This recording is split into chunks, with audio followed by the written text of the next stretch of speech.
परम पिता परमात्मा पूर्ण ब्रह्म सारी सृष्टि के रचनहार कुल मालिक कबीर देव कबीर साहेब कबीर परमेश्वर जी की असीम रजा से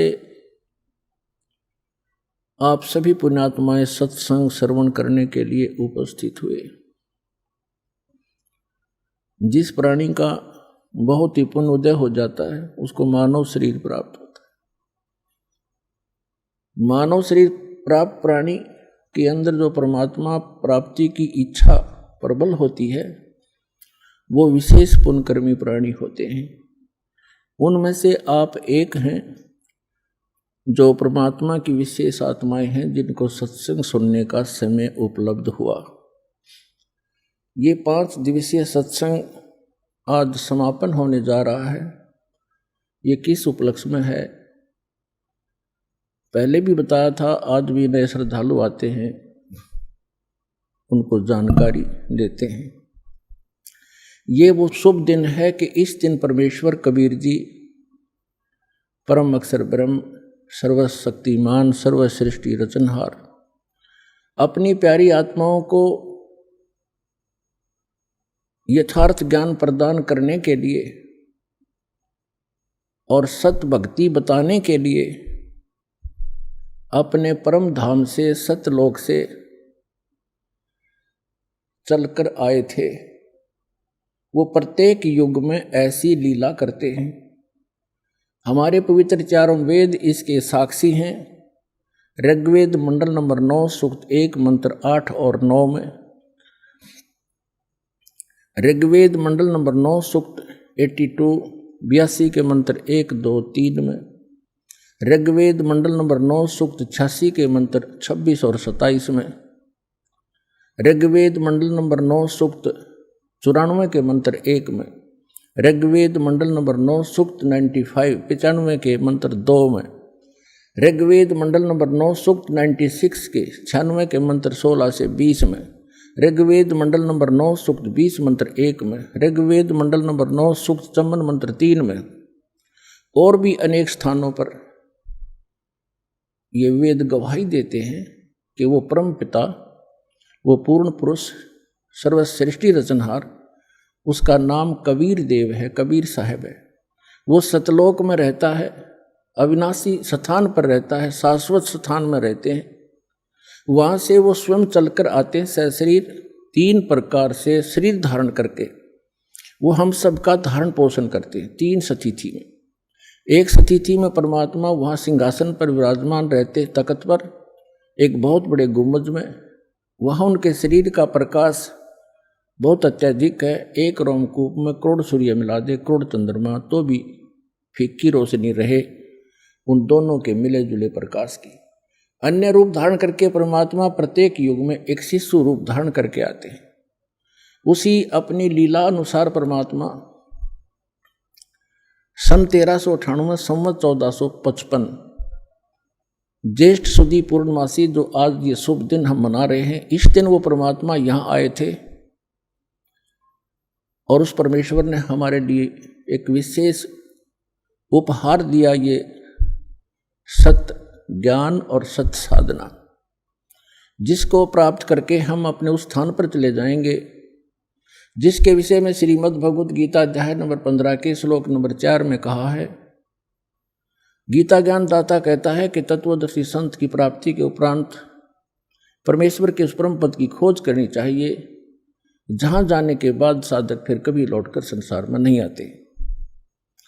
गीता ज्ञानदाता अपने विषय में कहता है गीता अध्याय नंबर 2 के श्लोक नंबर 12 में, गीता अध्याय नंबर 4 के श्लोक 5 और 9 में, गीता अध्याय नंबर 10 के श्लोक नंबर 2 में कि अर्जुन तेरे और मेरे बहुत जन्म हो चुके हैं, आगे भी होते रहेंगे, ना तू अविनाशी है ना मैं अविनाशी हूं।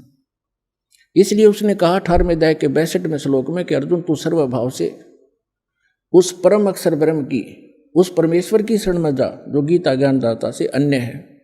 उसकी कृपा से तू परम शांति को और सनातन परम धाम को प्राप्त होगा, जहाँ जाने के बाद फिर कभी लौटकर संसार में जन्म मरण के चक्कर में नहीं आते। तो वो परमात्मा वो ज्ञान बताने के लिए स्वयं आए थे, सतलोक से चलकर आए थे, एक शिशु रूप धारण करके भारत की पवित्र धरती, पवित्र शहर काशी के अंदर एक लहरतारा तालाब शहर से लगभग 4 किलोमीटर की दूरी पर था, आज भी विद्यमान है वो। उसमें विकसित कमल के फूल के ऊपर आकर एक शिशु रूप धारण करके परमात्मा विराजमान हुए थे। एक नीरू नीमा नाम के जुलाहा थे, उनके इसी जन्म की थोड़ी सी हिस्ट्री सुनाते हैं। वो पहले ब्राह्मण थे, गौरी शंकर और सरस्वती उनका नाम था। वो दोनों भगवान शिव के परम भक्त थे, बहुत निस्वार्थ भाव से कथा किया करते थे, किसी भी जनता को भ्रमित नहीं करते थे। जो भी दीक्षिणा उनको प्राप्त होती थी उससे अपना निर्वाह करते थे।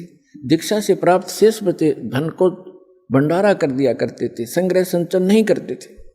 इस बात से मुसलमान बहुत अक्षुब्ध हुए।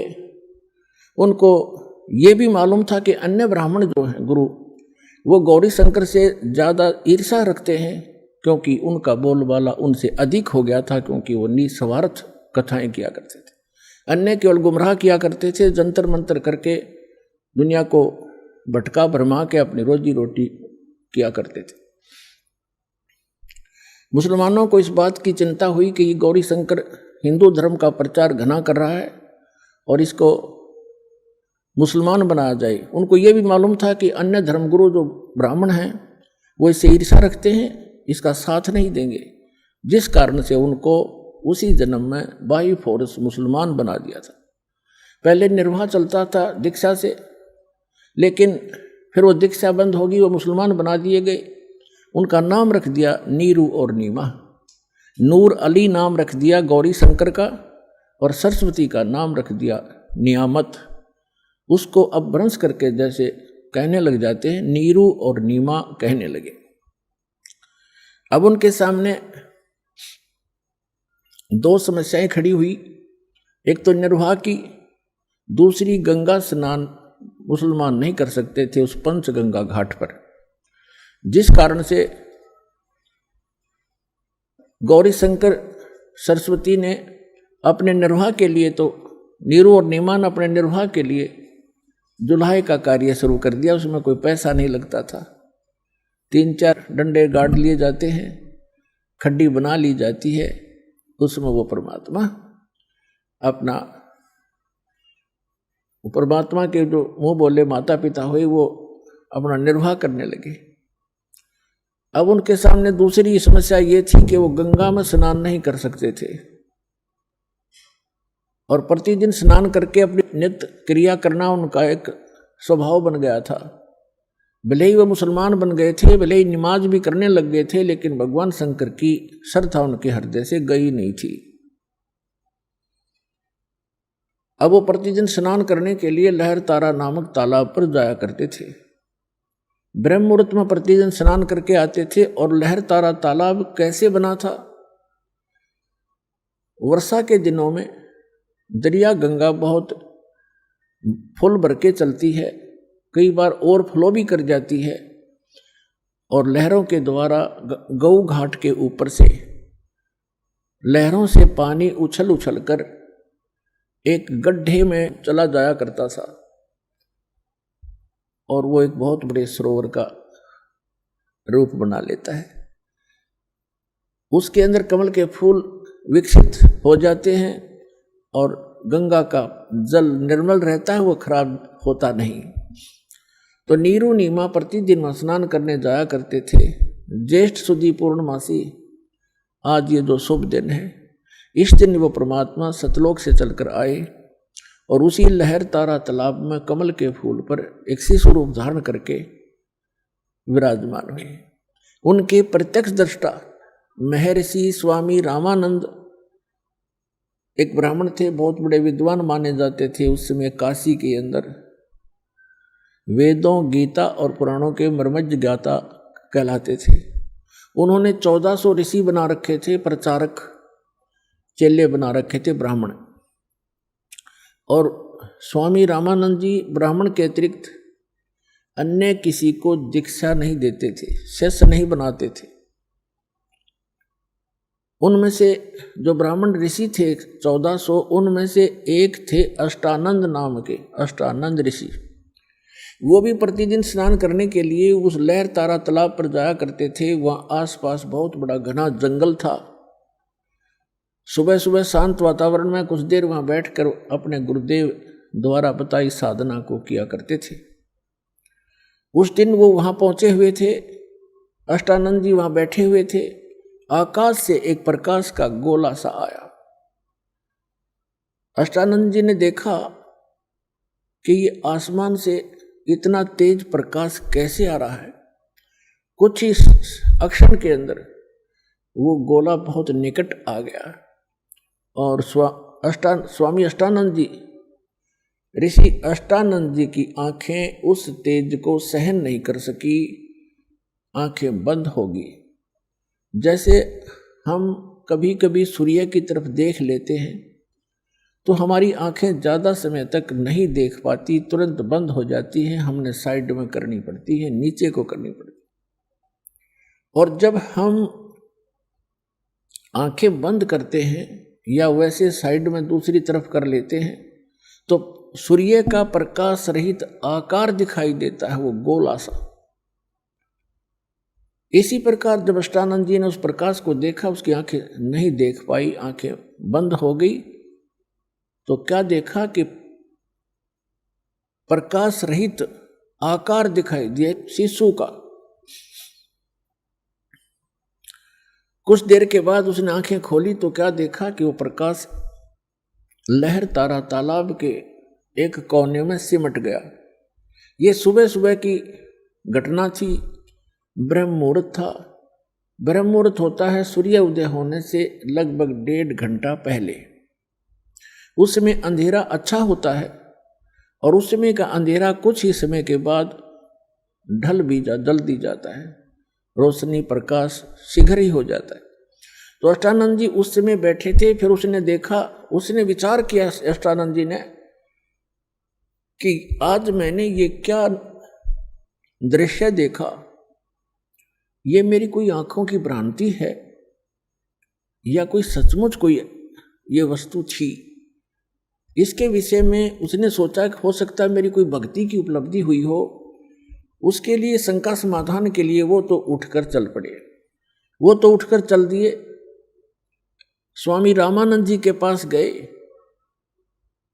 और उनसे सब आंखों देखा विवरण बताया कि हे स्वामी जी, हे गुरुवर, आज आपके बालक ने ऐसे बहुत तेज प्रकाश देखा, ऊपर से आ रहा था बहुत स्पीड से, जैसे तारा सा टूटा करता है। और जो ही वो निकट आया मैंने देखा तो मेरी आंखें बंद हो गई, सहन नहीं कर सकी उस तेज को। आंखें बंद हुई तो मैंने क्या देखा गुरुवर कि एक शिशु रूप दिखाई दिया। दोबारा मैंने आंखें खोली तो सामने क्या देखा कि वो प्रकाश उस लहर तारा तालाब के एक कोने में सिमट गया। फिर मुझे कुछ दिखाई नहीं दिया अंधेरे में। ये मेरी कोई भक्ति की उपलब्धि है या कोई मेरी भ्रमना है, भ्रांति है? इसका समाधान कीजिए। स्वामी रामानंद जी ने कहा कि बेटा, ऐसे जो लक्षण होते हैं वो ऊपर के लोकों से अवतार गण आते हैं और वो यहाँ किसी माँ के गर्भ में प्रवेश करेगा। कोई ऊपर से अच्छी आत्मा देव आए हैं और वो यहाँ किसी माता के बहन के गर्भ में रहेगा और फिर यहाँ आके अपनी जीवन लीला करेगा। अब जैसा भी स्वामी रामानंद जी को ज्ञान था उसने अपने शिष्य का समाधान कर दिया। इनको इतना ही मालूम है कि इनके भगवान श्री राम, श्री कृष्ण और भी जितने ये 9-24 अवतार बताते हैं, सभी माँ से ही जन्म लेकर के उन्होंने यहाँ लीलाएं की। इनको उस अजन्मा भगवान की जानकारी नहीं है, इसलिए अपने शिष्य का जैसा शंका समाधान वो कर सकते थे कर दिया। अष्टानंद जी संतुष्ट हुए। उधर से क्या था कि नीरू नीमा बहुत वर्षों विवाह को हो चुके थे, उनका संतान नहीं थी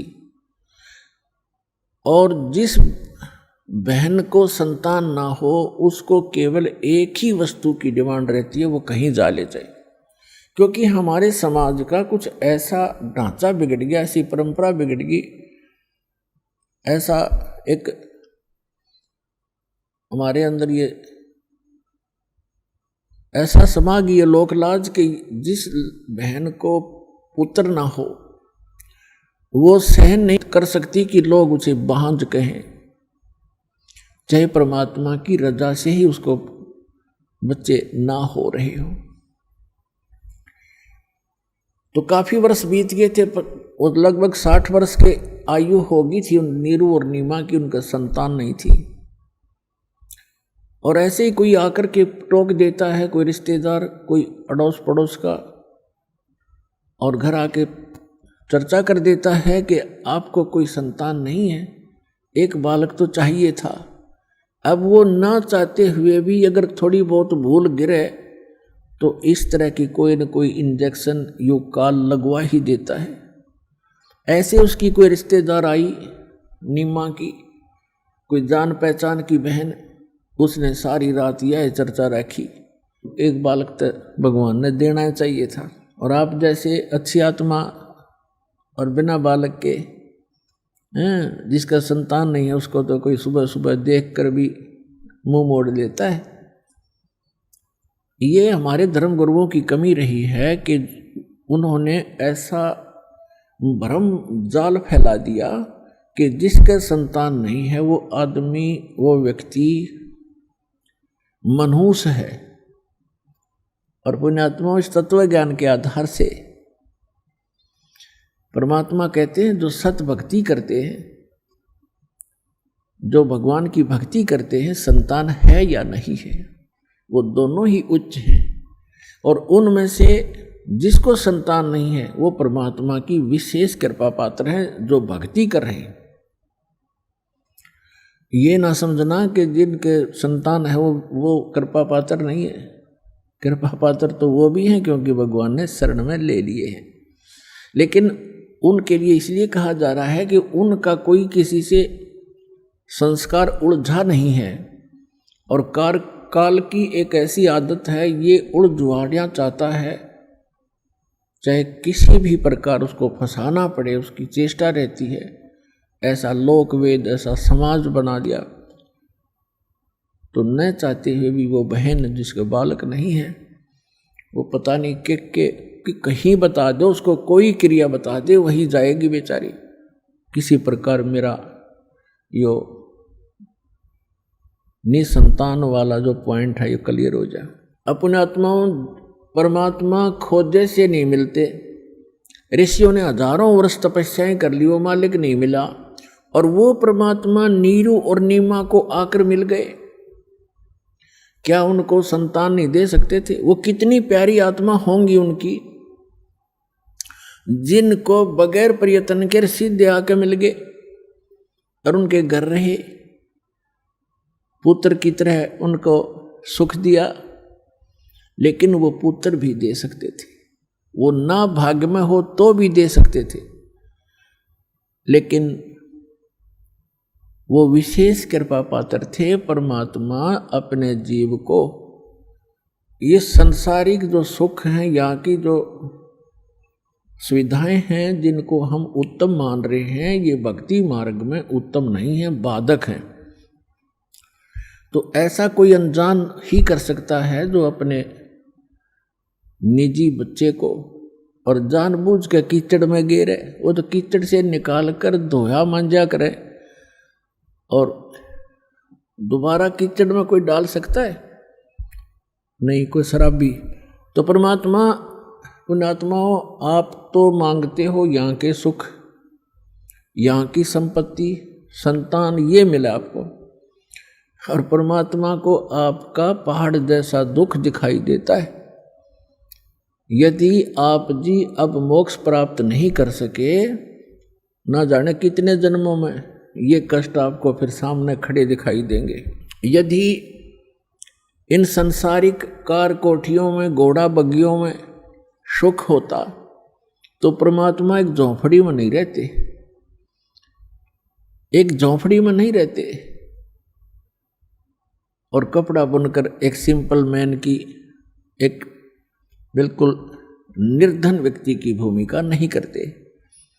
वो हमें ये दिखाना चाहते थे कि यदि आपको ये ज्ञान हो जाए कि ये काल का लोक है, यहाँ जन्म मृत्यु का दीर्घ रोग आपको लगा हुआ है और जितनी बार भी जन्मोगे आपको ये संकट फिर प्रत्येक बार झेलने पड़ेंगे जो आज जीवन में झेल रहे हो, इसका अंत नहीं। और एक ऐसा सुखमय स्थान है जहां जाने के बाद आपकी जन्म मृत्यु कभी नहीं होगी और वहां आपका मनुष्य शरीर होगा, आपके बच्चे होंगे, आपकी पत्नी होगी, आपका संतान होगा, एज इट इज होगा, आपका परिवार होगा, वो कभी मृत्यु को प्राप्त नहीं होगा। और यहाँ आप सारा जीवन इन्हीं की सुरक्षा में लगे रहते हैं और पता नहीं कब बिजली गिर जाए।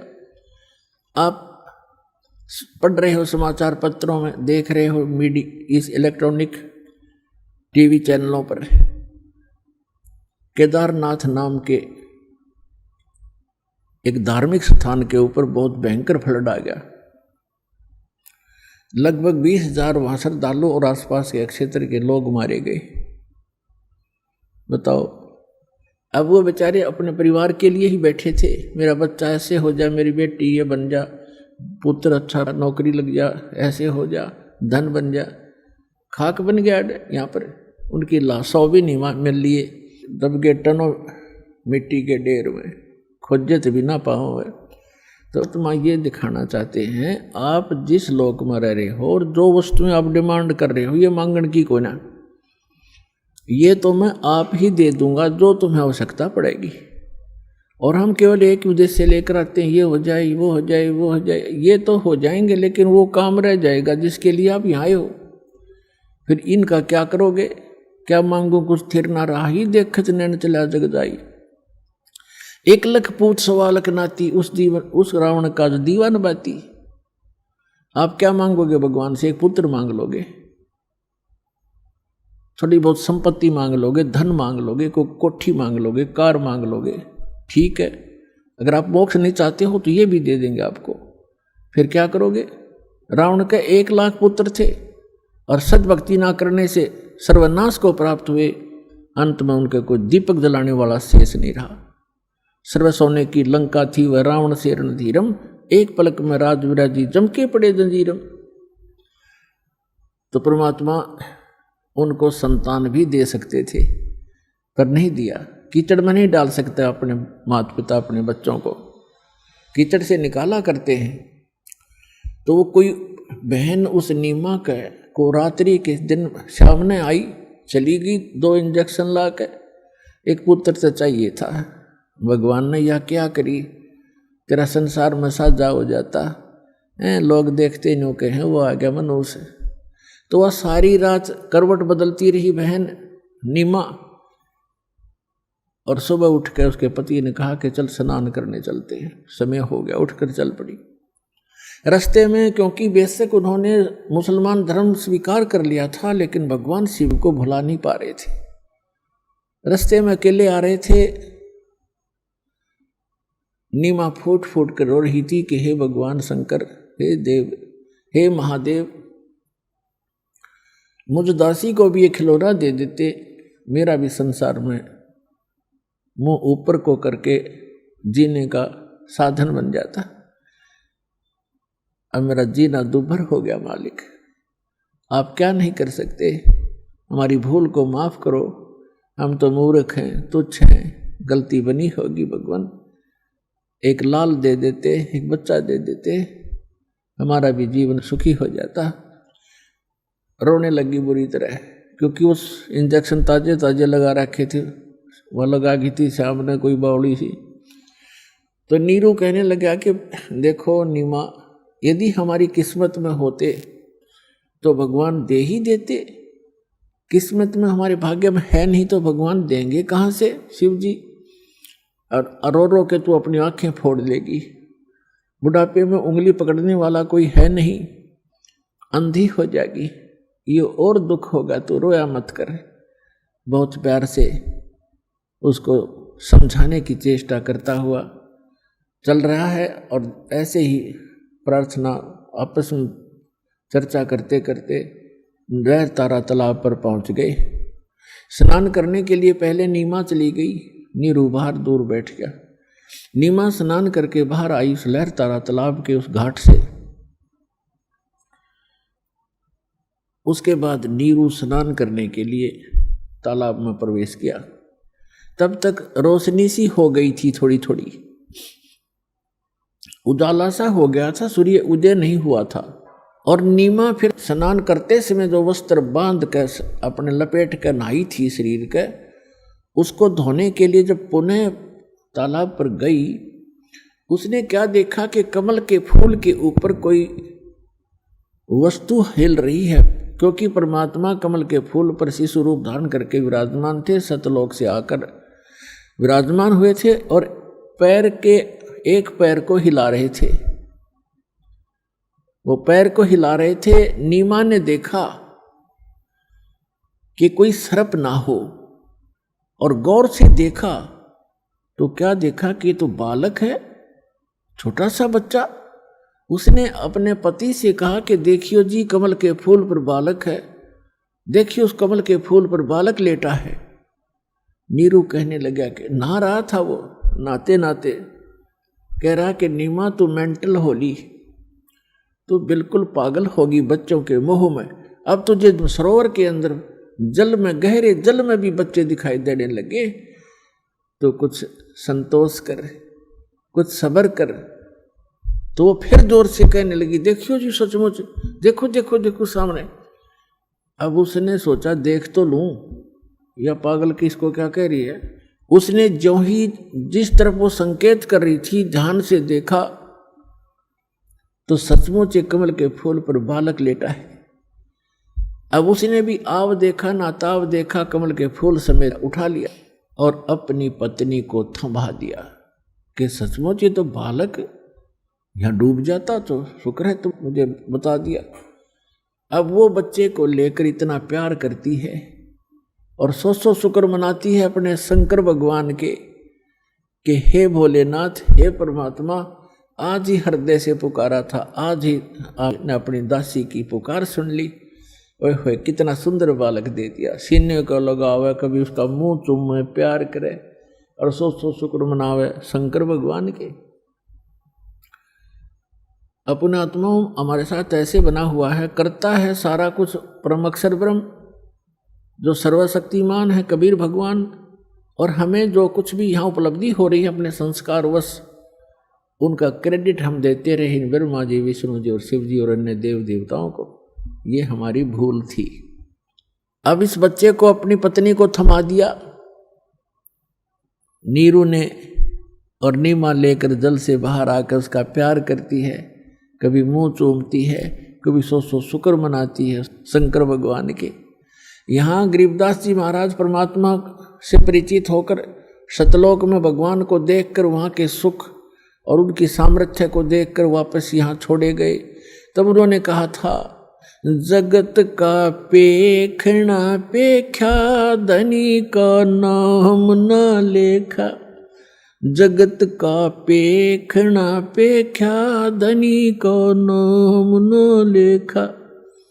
हम एक दूसरे को कहते हो उसने ऐसे कर दिया, उसने ऐसे कर दिया। जो करने वाला धनी है, कुल मालिक है, उसका जिक्र भी नहीं करते, उसका नाम भी नहीं हमें मालूम। नीरू स्नान करके बाहर आया। अब नीरू ने सोचा कि पहले तो हमें मुसलमान बना दिया बाई फोर्स, बलपूर्वक। हमारा कोई मुसलमानों में अभी इतना मेल मिलाप नहीं है। हिंदू हमसे नफरत करते हैं। अब हम मुसलमान बनाए, दीन बदल दिया हमारा कोई बस नहीं चला। बतेरी गलानी है हमें, पर विवश से हम जाएं कहाँ। फिर उसने सोचा कि यदि आज हम इस बच्चे को लेकर जाएंगे तो नगर निवासी पूछेंगे किसका उठा लाए, कमबख्त हो तुम, इसकी माँ रो रही होगी, छोड़ के आओ, बताओ किस कहाँ से लाए हैं। वो स्वयं कल्पना कर रहा है कि हमारे साथ ऐसी बीत सकती है। और बच्चा भी जाएगा और हमें देश से निकाला भी मिल जाएगा, नगर से निकाल दिया जाएगा। इस डर के कारण नीरू ने अपनी पत्नी को समझाया कि देखो हमारे साथ ऐसे ऐसे बन सकती है और हम कहीं के नहीं रहेंगे, बच्चा भी नहीं रहेगा। तो उसकी पत्नी कहती है कि जी मुझे नहीं मालूम इस बालक ने मेरे ऊपर क्या जादू कर दिया, अब मैं इसके बिना प्राण त्याग दूंगी, मैं रह नहीं सकती, मैं इसके बिना जिंदा नहीं रहूंगी।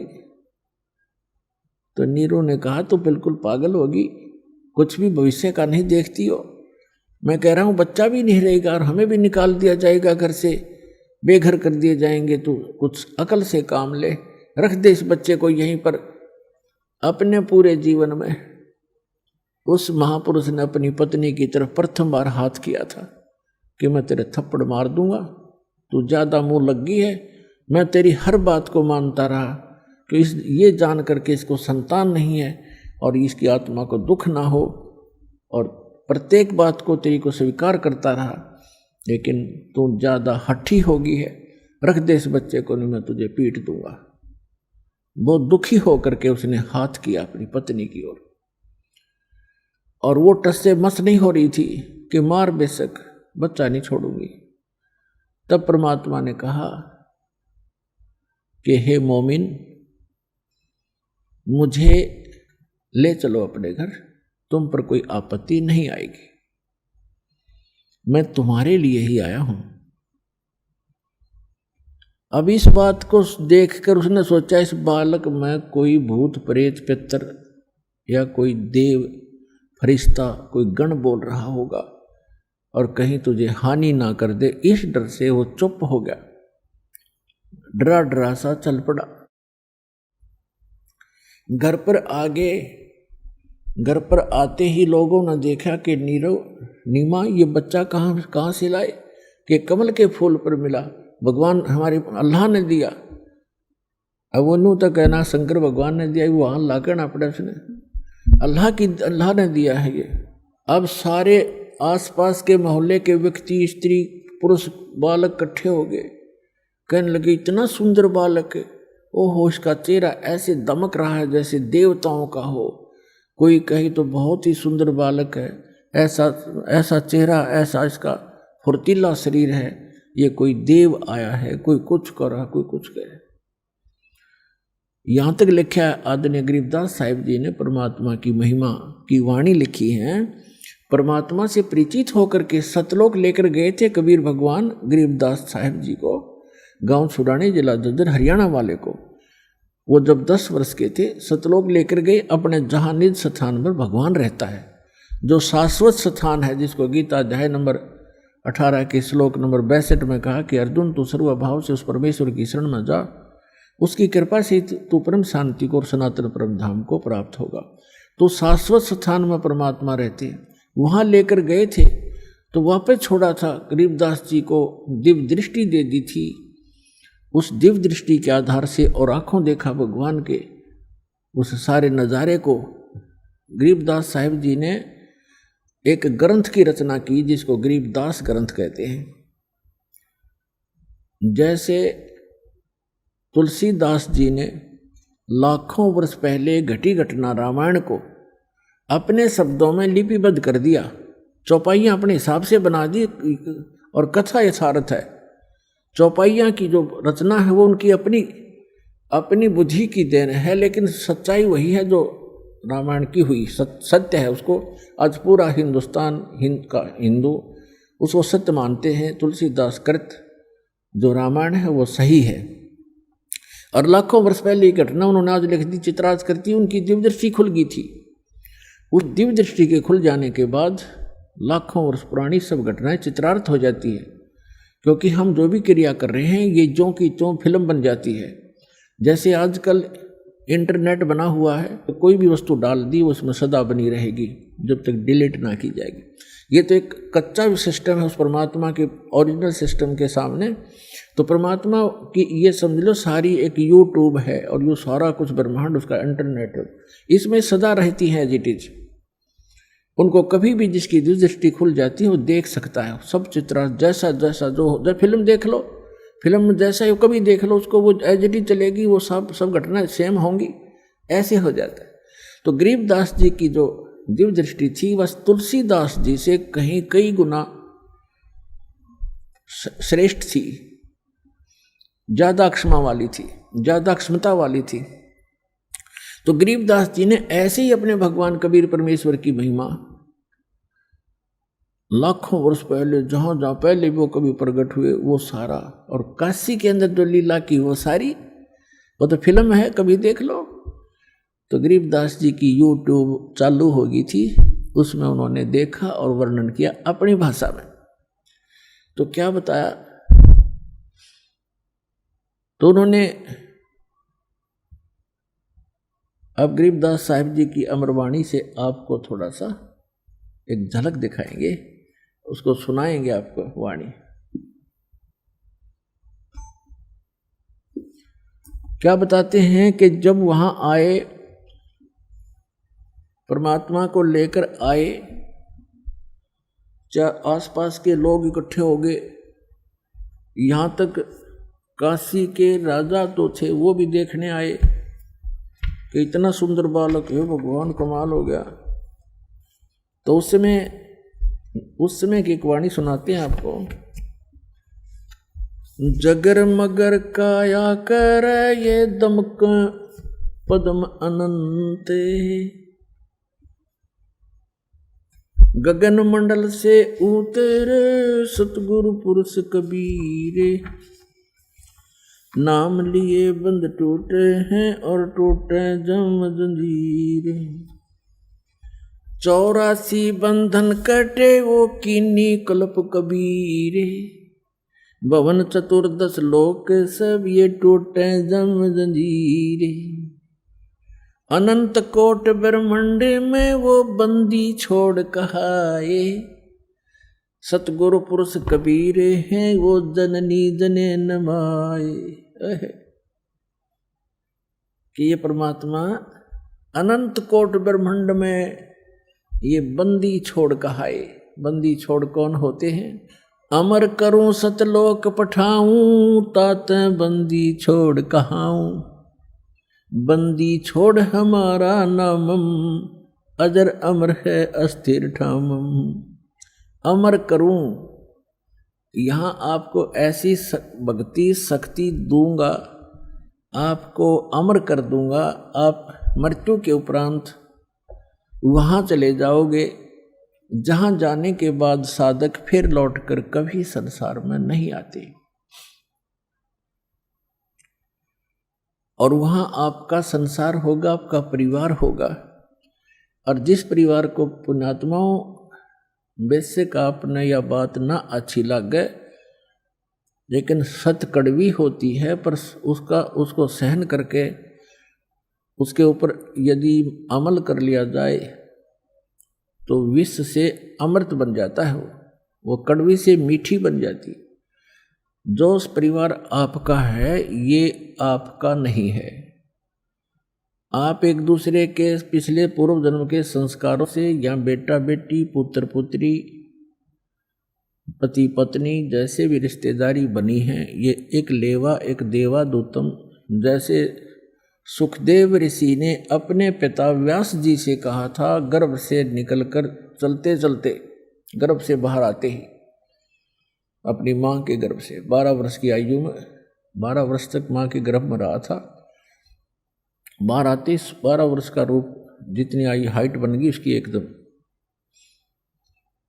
और उठ के चल पड़ा। व्यास जी ने ये कहा था कि आप बेटा मुझे दर्शन दे दे, 12 वर्ष तेरी इंतजार करी, बालक होगा बालक होगा। तो उसने कहा था कि ऋषि जी, ना जाने कितनी बार तू मेरा बाप बन लिया, ना जाने कितनी बार मैं तेरा बाप बन लिया। ये तो बुरा झंझट है। अब क्या मुझे इस बीमारी ने, इस रोग को कटवाने दे, मैं देखूं नहीं आपके, और आप में मेरी ममता बन जा, मैं नहीं देखूंगा। और कहा, एक लेवा एक देवा दूतम, कोई किसी का पिता नहीं पुतम, ऋण संबंध जुड़ा एक ठाठा, अंश में सब 12 बाट। आज आपकी मृत्यु होगी वृद्ध होकर, आप मनमाना नाइजीरिया में जन्म ले लोगे, फिर पुत्र की मृत्यु होगी वो मनमाना अफ्रीका में जन्म ले, क्योंकि संस्कार वश जन्म लेगा, आगे थोड़े इकट्ठे हो सकते हो। और ये जो साधना आपको बताई जाती है सत भक्ति, इससे आप पूरे परिवार जो आज दीक्षा ले लेगा, क्योंकि ममता तो आपकी में रहेगी थोड़ी बहुत, लेकिन आप में एक आस्था और प्रबल हो जाएगी इस ज्ञान के आधार से कि हम वहाँ जाएंगे सतलोक में, और इनको हमने भक्ति पर लगा दिया, ये भी वहीं आ जाएंगे अपना समय पूरा करके, तो हम फिर वहीं ऐसे इकट्ठे हो जाएंगे, क्योंकि ये सत्य है और ये ज्ञान आपके हृदय में समाया रहेगा। इनमें अगर आस्था भी रहेगी तो आप यहाँ रहना नहीं चाहोगे। उसको आस्था का अर्थ होता है उसके अंदर वापस आकर यही इनके पास रहने की आस्था अगर आपकी रहेगी तो फिर पार नहीं हो सकोगे। इस ज्ञान के आधार से आज आपके हृदय में ये समा जाएगा कि ये लोग ठीक नहीं है, हे भगवान फिर जन्म ना देना, हे परमात्मा हमारा भी जन्म फिर ना देना। और हमारे संबंध में जो आए हैं बच्चे, कोई किसी भी नाते रिश्ते में है, पिता है, पुत्र है, पुत्री है, पत्नी है, दादी है, माँ है, तो इनको भी आपकी ही अर्ज होगी, कभी होगी तो ये भी वहीं आ जाए और वहीं फिर हम सदा रहेंगे। यहाँ तो आज मर गए और फिर मन माने यहीं आस्था होगी तो फिर यहाँ जन्म ले लोगे। ये जन्म मरण का रोग ऐसे कटेगा जो अब दास उतारा। तो कहने का भाव ये है कि आप एक दूसरे के साथ यह परिवार बना है, ये एक ऋण है, एक दूसरे का कोई लेना देना है। तो वो भी इंसान अच्छा नहीं होता जो लेन देन ठीक से ना करे। आपको ये पता लग गया कि ये इनका हमें आपस में कुछ लेना देना है, इसलिए हमारे साथ है, तो वो इंसान भी निकम्मा होता है जो अपने लेन देन को ठीक से ना सुलझावे, वो भी अच्छा नागरिक नहीं होता। तो आपने एक अच्छे भगत भी बने रहना है, और जो भी जिस रूप में आपको पुत्र या पिता, पुत्री या माता, बहन मिला है, उन सब को वो एक रोल एक अच्छे पात्र की तरह आपने सुपात्र की तरह उसको वो भी निभाना है, तभी आप सफल होगे। तो कहने का भाव दो दास आपको बताना चाहता है कि अमर करूं सतलोक पठाऊं, ताते बंदी छोड़ कहाऊं। अमर करूं और सतलोक भेज दूंगा स्पेशल, साथ जाकर ना काल जाने दे है। अमर करूं सतलोक पठाऊं, अर्थात बंदी छोड़ कहाऊं। बंदी छोड़ हमारा नामम, अजर अमर है अस्थिर ठामम। ठाम मन स्थान, अजर अमर है वो लोक, कभी नाश में नहीं आता, वो सतलोक कहलाता। सत्य माने अविनाशी, शाश्वत, सदा रहने वाला स्थान, वहाँ ले जाऊंगा तुम्हें, वहाँ छोड़ दूंगा। तो यहाँ कहते हैं अनंत कोट ब्रह्मांड में बंदी छोड़ कहाए, सो तो एक कबीर हैं जननी जने नवाए। वो किसी माँ से पैदा नहीं हुए। शब्द स्वरूप साहेब धनी, शब्द सिंध सब माही, बाहर भीतर रम रहा, जहाँ तहाँ सब ठाई। अब जैसे सूर्य एक स्थान पर रहते हुए भी अपना पूरा काम कर रहा है, उसकी उष्णता, उसकी गर्मी मकान के अंदर भी प्रभावित कर रही है, तो इसी प्रकार परमात्मा की शक्ति सब जगह व्यापक है। और परमात्मा सतलोक में रहो और चाहे यहाँ आ जाओ, वो तो वहीं से अपना सारा संचालन, सब कार्य, सब ब्रह्मांडों का बैलेंस वही बनाए रखता है। तो यहाँ आए भगवान,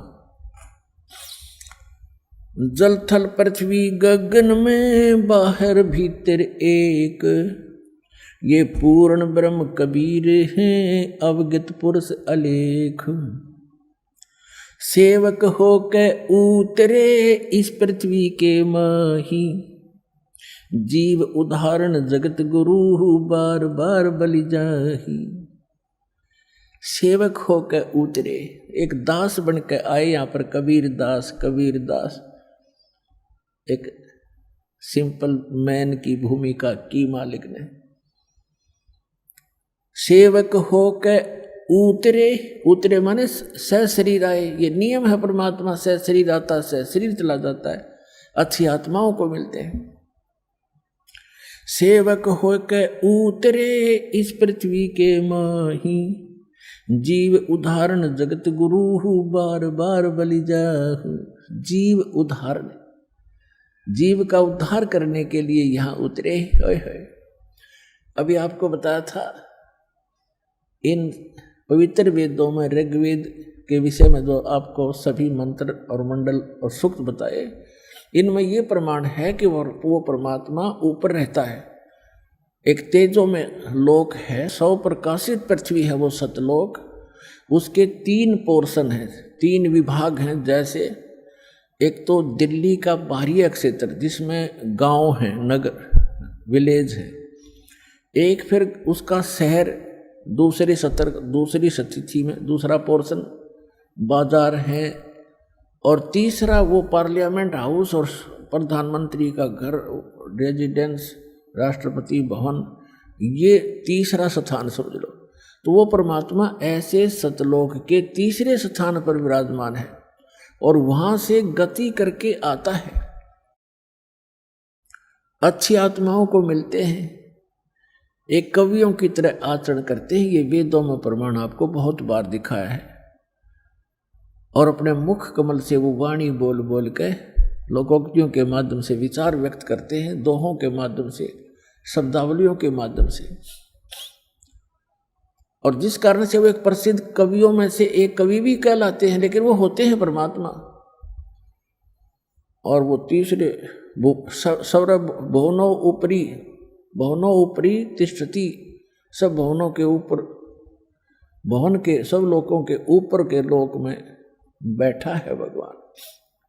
वहां से गति करके आता है, अच्छी आत्माओं को मिलता है, जो दृढ़ भक्त होते हैं उनको उपदेश देता है, तत्व ज्ञान समझाता है। श्रीमद् भगवत गीता अध्याय नंबर 4 के श्लोक नंबर 32 और 34 में निष्कर्ष है इसका कि अर्जुन, धार्मिक अनुष्ठानों की जानकारी विस्तार के साथ सच्चिदानंद घन ब्रह्म की वाणी में, ब्रह्मणे मुखे, जिस सच्चिदानंद घन ब्रह्म ने जो वाणी अपने मुख कमल से स्वयं आकर बोली है, वो सच्चिदानंद घन ब्रह्म की वाणी है। उसके अंदर धार्मिक अनुष्ठानों की जानकारी विस्तार से कही गई है, और उसको जानकर फिर तू सब पापों से मुक्त हो जाएगा। वो तत्व ज्ञान है, वो खुद बोलता है भगवान। यथार्थ ज्ञान को तत्व ज्ञान कहते हैं। और उस ज्ञान को चौथे जाएंगे 34वें श्लोक में कहा, उस ज्ञान को तू तत्वदर्शी संतों के पास जाकर समझ, उनको दंडोत प्रणाम करने से, कपट छोड़कर उनसे प्रार्थना करने से, प्रसन्न करने से वो तत्वदर्शी संत तुझे उस तत्व ज्ञान का प्रचार करेंगे, उपदेश करेंगे। तो वो तत्व ज्ञान जो है खुद भगवान आकर बोलते हैं, और उसके अंदर कंप्लीट स्पिरिचुअल नॉलेज, संपूर्ण अध्यात्म ज्ञान होता है। नहीं तो गीता ज्ञानदाता एक अध्याय और लिखवा देते कि ये तत्व ज्ञान वहां पर डले इसमें, लेकिन गीता और वेदों में, कुरान और पुराणों में, बाइबल में वो तत्व ज्ञान नहीं है। लेकिन जिस सत्र के वो शास्त्र हैं वो इनकम्प्लीट हैं, लेकिन गलत नहीं कह सकते। जैसे एक मैट्रिक का सिलेबस होता है, उसकी बुक्स होती हैं, तो वो बुक्स गलत नहीं होती, लेकिन वो BA और MA की नहीं होती, लेकिन उस 10वीं तक की पढ़ी हुई पढ़ाई आगे काम अवश्य आती है। तो इसी प्रकार हमारी सदग्रंथ जो हैं ये सभी अध्यात्म मार्ग को समझने में सहयोगी हैं, लेकिन यथार्थ ज्ञान परमात्मा ने स्वयं आकर दिया है, वो तत्व ज्ञान। तो यहाँ वही बता रहे हैं गरीबदास साहब जी, सेवक हो के उतरे इस पृथ्वी के माही, जीव उदाहरण जगत गुरु, वो बार बार बलिहारी जाऊं उस परम पिता पे। जीव उदाहरण जगत गुरु वही होता है जो पूरे विश्व को तत्व ज्ञान बतावे। जो अटपट करते हैं, शास्त्र ज्ञान कहते हैं, वो बेशक जगत गुरु लिखे रहे, वो नकली डुप्लीकेट जगत गुरु और सतगुरु हैं। तो यहाँ गरीबदास जी कहते हैं, जीव उद्धारने के लिए, हमारा जीवों का उद्धार करने के लिए वो जगत गुरु बन के आए थे परमात्मा 600 वर्ष पहले। और परमात्मा के कबीर साहिब के एक दुल्हा धानक, एक अछूत कहा करते उसको, और 64 लाख सिद्ध हो जाना बालकों का खेल नहीं है। तो आज से 550 पौने 600 वर्ष पहले इस भारतवर्ष में, भारत कहाँ तक था, पश्चिमी और पूर्वी पाकिस्तान, अफगानिस्तान, बलोचिस्तान, इराक और ईरान तक भारत था उसमें। और इसमें कितनी आबादी होगी, उसमें मुश्किल से 4 करोड़ और 4 करोड़ आबादी में से 64 लाख से सोना एक दुल्हे के हो सकते हैं? वो दुल्हा हो सकते हैं? वो समर्थ शक्ति थे, दुल्हा कर्म से थे, लेकिन वो परमात्मा थे और कर्म इसलिए कर रहे थे कि भाई मेरे से निर्धन कोई नहीं, और परमात्मा पाने के लिए सत भक्ति हो, चाहे गरीब हो चाहे अमीर हो, क्योंकि उन्होंने राजाओं को भी दीक्षा दी और सेठों को भी, साहूकारों को भी दीक्षा दी, लेकिन उनको सच्चाई से परिचित कराया कि मोक्ष पाने के लिए ये बकवाद संसारिक छोड़नी पड़ेगी, तभी मुक्त होगी। तो इसलिए यहाँ गरीबदास जी कहते हैं कि वो दास बनकर उतरे। जैसे रामानंद जी को परमात्मा सचखंड लेकर गए सतलोक शाश्वत स्थान पर, स्वामी रामानंद जी को फिर वापस छोड़ा, तब कहा था दोहू ठोर है एक तू भया एक से दो, दोहू ठोर है एक तू, ऊपर भी आप ही हो और नीचे भी आप ही हो, और गरीबदास हम कारणे तुम आए हो मगदो। गरीबदास जी ने अपनी वाणी में लिखा है, गरीबदास जी की इसलिए नाम लिया जाता है, जैसे तुलसीदास जी की उन चौपाइयों में उनका नाम तुलसीदास होता है, लेकिन महिमा श्री राम की ही होती है। तो गरीबदास जी चित्रण कर रहे हैं और रामानंद जी ने जो देखा, जो बोला, जो सोचा, बोलत रामानंद जी सुनो कबीर करतारे, गरीबदास सब रूप के तुम ही सिरजनहारे। तो यहां क्या बता रहे हैं, जो प्रसंग चल रहा है, काशीपुरी कष्ट किया उतरे अदर अदारे, उतरे अवतरित हुए, किसी माँ के जन्म कबीर परमेश्वर जी ने नहीं लिया। मोमिन को मुजरा हुआ जंगल में दीदार, कोट किरण शशि भान सुध, आसन अधर विमान, और परसत पूर्ण ब्रह्म को ये शीतल पिंड और प्राण। गोद लिया मुख चूम कर हेम रूप झलकंते, जगर मगर काया करे जैसे दमके पद्म अनंत। काशी उमटी गुल भया उस मोमिन का घर घेरे, कोई कहे ब्रह्मा विष्णु है, कोई कहे इंद्र कुबेर, कोई कहे वरुण धर्मराय है, कोई कहते ईसे, 16 कला सुभान गति, कोई कहे जगदीश। भक्ति मुक्ति ले उतरे वो मिटन तीनों ताप, मोमन का डेरा लिया फिर कहे कबीरा बाप। दूध न पीवन अन्न भखे है, ना पालने झूलंत, अधर अमान ध्यान में कमल कला फूलंत। कोई कहे ये छल ईश्वर नहीं, कोई किन्नर कहलोए, कोई कहे ये गण ईश का जो जो मात्र सावे। अब जो भी आके देखे, कोई अपनी अपनी सोच से लड़के की महिमा बता रहा है। कोई कहे ये वरुण है जल का देवता, और कोई कहे ये तो इतना, इसके चेहरे से ऐसी झलक, ऐसी रौनक है कि ये तो ऐसा लगता है कि यहाँ का कोई धर्मराज प्रकट हो गया। अब जिसकी जितनी आत्मा निर्मल थी भगवान उसा ही दिखे था उसे। कोई कहे ये, कोई कहत ये ईश, ये तो भगवान है, और 16 कला सुभान गति, कोई कहे जगदीश। फिर कहते हैं कोई कहे छल ईश्वर नहीं, कि ईश्वर नहीं है, ये कोई देव है, कोई गण है, कोई किन्नर है, और कोई कहे गण ईश का जो जो मात रिसाए। खलक मुल्क देखण गया ये राजा प्रजा रीत, राजा भी प्रजा भी देखण आए उस परम पिता के छोटे से बच्चे को, इतना सुंदर थे। जम्बू दीप जिहान में वो उतरे शब्द अतीत, इस जम्बू दीप में, इस अपने भारतवर्ष के अंदर वो परमात्मा अवतरित हुए, शब्द रूपी उतरे अविनाशी रूप में। दुनि कहे यो देव है और देव कहते हैं ईश, ईश कहे पर ब्रह्म है ये पूर्ण विश्वे बीस। अब दुनिया दुनिया का यो देवता दिखे और देवता कहते हैं ऊपर से कि नहीं ये तो भगवान है। वो किसने भगवान माने हैं? विष्णु जी को देवता, और विष्णु जी कहते हैं नहीं ये तो पूर्ण ब्रह्म है, विश्वे बीस, पार ब्रह्म है, पूर्ण विश्वे बीस, इसमें कोई शक नहीं। और फिर क्या बताते हैं? भक्ति मुक्ति ले उतरे, ओए जैसे ऋग्वेद मंडल नंबर 9 सूक्त 95 के मंत्र 2 में कहा कि वो परमात्मा आके और घूमता फिरता है, चलता फिरता है, एक कवि की तरह आचरण करता हुआ। ऋग्वेद मंडल नंबर 9 सूक्त 94 के मंत्र 1 और मंडल 9 सूक्त 95 के मंत्र 2 का सारांश है।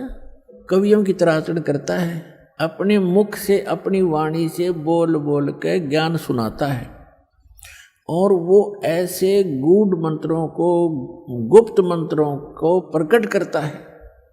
तो यहाँ गुप्त ज्ञान को और गुप्त मंत्रों को प्रकट करता है। जैसे कबीर साहब ने कहा कि सोहम शब्द हम जग में लाए और सार शब्द हमने गुप्त छपाए। तो सोहम शब्द आप जी को किसी भी वेद, गीता और पुराणों में नहीं मिलेगा। ये परमात्मा ने आके प्रकट किया। सार नाम अभी तक कति डिस्क्लोज नहीं कर रखा था। सोम सोम तो बहुत से लोग, ये संत भी लागे अनअधिकारी होते अभी मंत्र देते रहते हैं। ये यो इस मंत्र को ये देने के अधिकारी भी नहीं, इस दास के अतिरिक्त विश्व में नहीं कोई। और वो सार नाम है, वो तो इनका हवा भी नहीं लगन दी दाता ने, वो दास के पास है। तो कंप्लीट कोर्स से, इस कंप्लीट कोर्स से ही ट्रीटमेंट होगा। तो क्या बताया है? भक्ति मुक्ति ले उतरे, लेकर अवतरित हुए। भक्ति मुक्ति ले उतरे ये मिटन तीनों ताप, मोमन के डेरा लिया ये कहे कबीरा बाप। एक मुसलमान के, मोमिन मुसलमान के घर, दुल्हे के घर वहाँ रहने लगे और उसको बाप, पिताजी कहते हैं, बाबा पापा कहते हैं। दुल्हे नीरू को कहते पिता कहते हैं। दूध न पीवे न अन्न बखे, नहीं पलने झूलनते, अधर अमान ध्यान में वो कमल कला फूलनते। अब गरीबदास जी कहते हैं ना दूध पीवे ना अन्न खावे, लेकिन और स्वस्थ ऐसे हैं जैसे कमल का फूल होता है।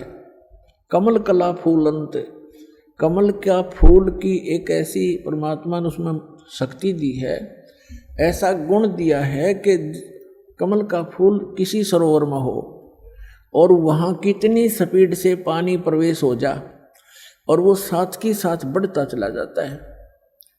चाहे कितना बढ़ जा, कितना ऊंचा, वो साथ बढ़ता चला जाएगा, उसको ऊपर पहुंच रहेगा ऊपरली सतह पर। तो परमात्मा कहते हैं कि गरीबदास जी कहते हैं परमात्मा ना दूध पीवे ना अन्न खावे और फिर भी स्वस्थ ऐसे न फूल रहा शरीर, ऐसे स्वस्थ हो जैसे बच्चा प्रतिदिन किलो दूध पीता हो, 1 किलोग्राम, इतना स्वस्थ शरीर। अब जब नीरू ने भी देखा कि ये बालक कुछ खा रहा नहीं, पी रहा नहीं, 1 दिन बीता, 2 दिन बीते, 4 दिन बीते, 10 दिन, 20 दिन और 25वें दिन कति चिंतित हो गए वो। और नीमा ने तो यहाँ तक ठान ली कि हे भगवान शिव, या तो आपने देना नहीं था और परमात्मा दे दिया तो ले रहे हो। अब मैं जीऊँ नहीं, इस बच्चे के साथ मरूंगी, अब मैं जी नहीं सकती, इसमें मेरा इतना मोह बन गया, इतनी ममता बन गई है।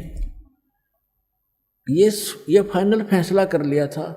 और अंतर्यामी सामने बालक रूप में लेटे हुए थे कि आज या बुढ़िया पक्की मरेगी। मैं तो मरूं नहीं, क्यों ये कह रही है कि बालक मरेगा तो मैं भी मरूंगी, पर यह चिंता में मर लेगी। मैं तो मरूं नहीं पर यह अवश्य मर जाएगी। इसलिए परमात्मा ने कहते हैं करे करावे साइया, मन में लहर उठा, दादू सिरदर जीव के वो आप बगल हो जाए। अब परमात्मा ने रिमोट दबाया, भगवान शंकर का, शिवपुरी में बैठे अपने लोक में, एकदम कसक हुई कि मुझे किसने पुकारा है।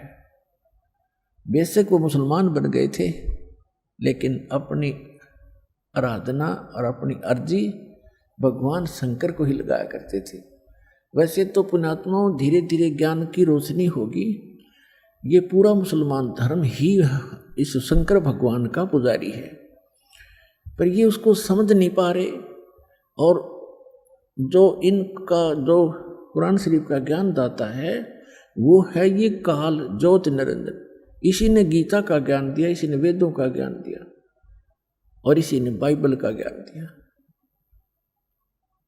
और गरीबदास साहिब जी ने कहा कि वही मोहम्मद वही महादेव, वही मोहम्मद वही महादेव, वही आदम वही ब्रह्मा, दास गरीब दूसरा कोई नहीं, देख अपने घर में। अब गरीबदास जी कहते हैं कि तुम अलग अलग समझकर झगड़ रहे हो। वही जैसे ईसा जी आए थे विष्णु जी के लोक तय,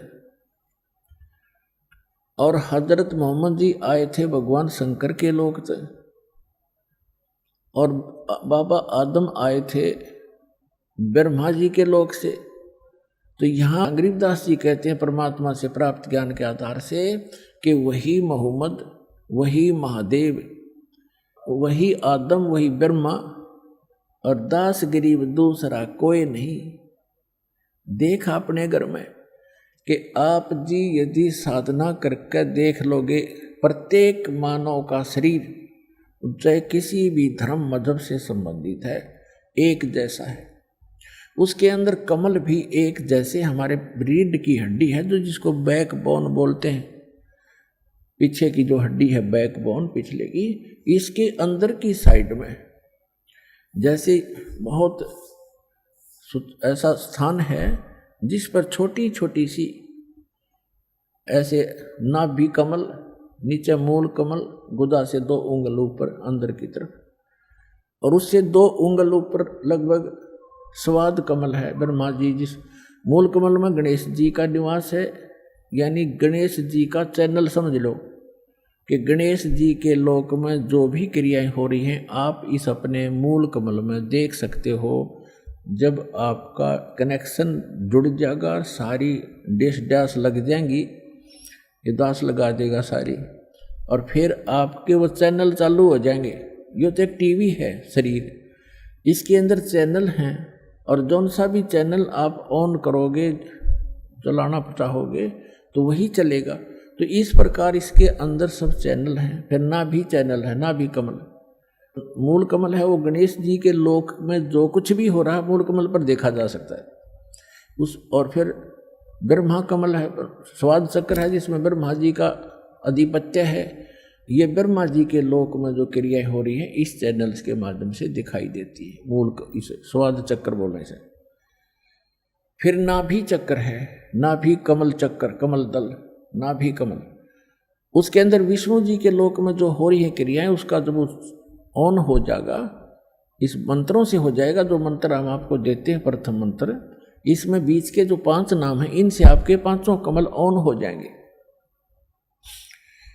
लेकिन इन कमलों को देखने की आवश्यकता नहीं है आपको, आप यही मार खा जाते हो कि वो हमारे कमल दिख जाए तो बहुत अच्छा है, कमलों को देखें, उनको देखें। अब देखो पुण्यात्मा, इन कमलों में को देख देख कर हमने अपना जीवन नाश कर लिया संख्यों बार। ये ऋषि लोग कौन थे? ये साधना और अभ्यस्त, ये जो समाधिस्थ हो जाते थे 1000 वर्ष तक, ये कैसे हो जाए? और फिर क्या मिला उनको?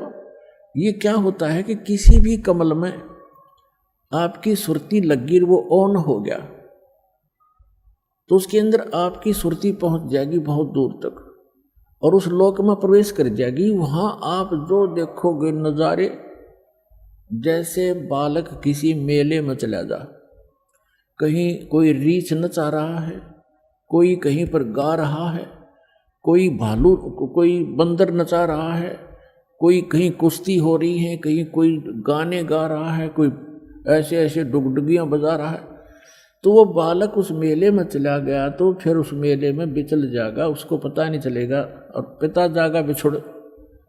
तो ऐसे आप बच्चे हो, इस जिस भी कमल में वो ऋषि प्रवेश कर जाता था हजारों वर्षों, तो वो बहुत लंबे क्षेत्र हैं ये, उनमें कहीं नाच देख रहा है, वहाँ अप्सराओं के कहीं झरने में नहा रहा है, जैसे सपना हो जाता है ना समाधि में, ऐसे चलता है फिर।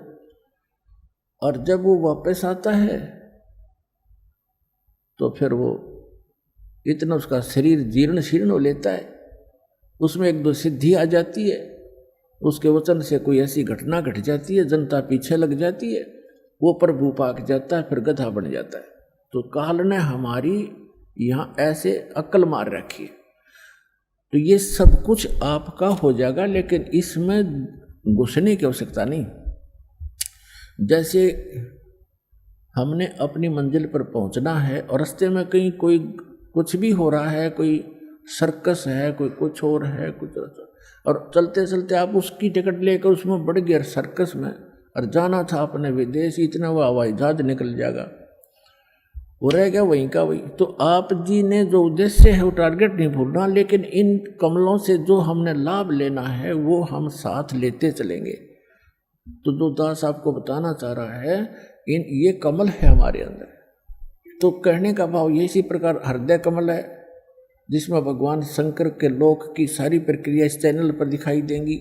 यहाँ कंठ कमल है, इसके पीछे रीढ़ की हड्डी के अंदर की साइड में जहाँ से ये बैंड होती है, यहाँ पर इस दुर्गा का कमल है, अष्ट कमल दल यहाँ पर है, ये 16 कमल का है, 16 पंखड़ियों का कमल है, इसको जो ना ये 5वां कमल है, इसको कंठ कमल कहते हैं, अष्ट कमल नहीं। जैसे एक मूल कमल, फिर स्वाद कमल, चक्कर कहो चाहे कमल कहो, फिर नाभि कमल, विष्णु और लक्ष्मी जी का वहाँ पर नज़ारा दिखाई देता है, फिर हृदय कमल, इन दोनों सतनों के बीच में उधर से ऊपर, यहाँ इसकी रीढ़ की हड्डी पर अंदर की तरफ एक हृदय कमल है, जिसको हृदय कमल कहते हैं, जिसकी 12 पंखड़ी हैं।